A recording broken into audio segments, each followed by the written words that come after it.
Je suis le président et le fondateur du groupe Diamart, qui est un groupe d'études et de conseils spécialiste de la distribution. Nous aidons les distributeurs français et étrangers à inventer les formats de demain et à optimiser les performances d'aujourd'hui.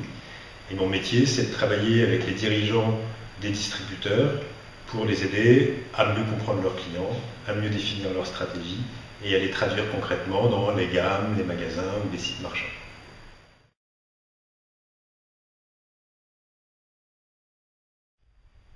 C'est l'invention du prochain cycle dans le commerce de détail. En fait, le commerce moderne, comme on l'appelle, celui qui domine nos marchés depuis une trentaine d'années, a été inventé dans les années 70.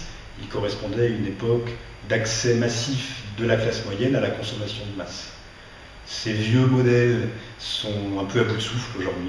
Il est grand temps de réinventer les modèles de demain. Changement social, émergence du e-commerce, globalisation des marchés, etc. Les facteurs d'évolution sont nombreux. Il est temps d'inventer le commerce de demain. Et c'est l'objectif de ce livre, c'est d'essayer d'aider les dirigeants à comprendre qu'est-ce qui marche et marche moins bien dans le commerce d'aujourd'hui, et surtout qu'est-ce qui marche et marchera moins bien dans le commerce de demain, et de comprendre les vrais facteurs de succès du modèle des 10 prochaines années.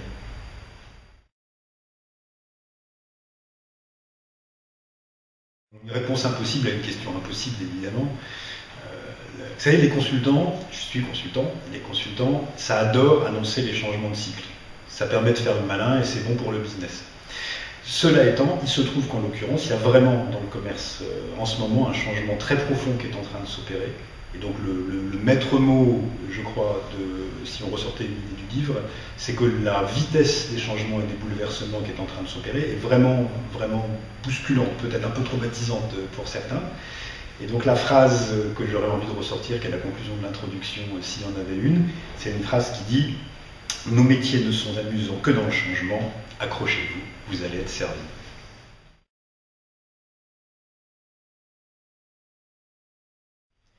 Du jazz sans hésiter.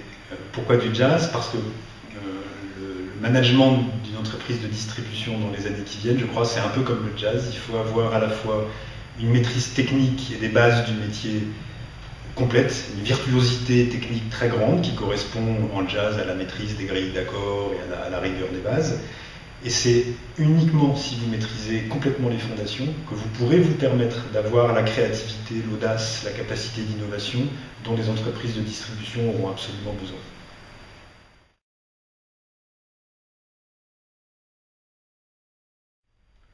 S'il y a un message, je crois que j'espère que les lecteurs retiendront, c'est celui du volontarisme.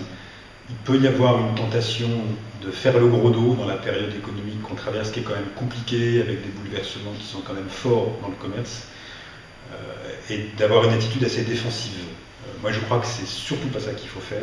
Au contraire, il faut arriver à s'obliger à trouver en soi-même les ressources, l'énergie, la volonté, d'être résolument tourné vers la transformation de son modèle et de son entreprise. Je ne dis pas que c'est simple à faire. Le leader mondial de la distribution, Home Depot, a un slogan que j'aime bien. Ils disent « You can do it, we can help ». C'est l'ambition du bouquin, c'est de convaincre les distributeurs qu'ils peuvent le faire et que peut-être, on espère, le bouquin peut aider un petit peu.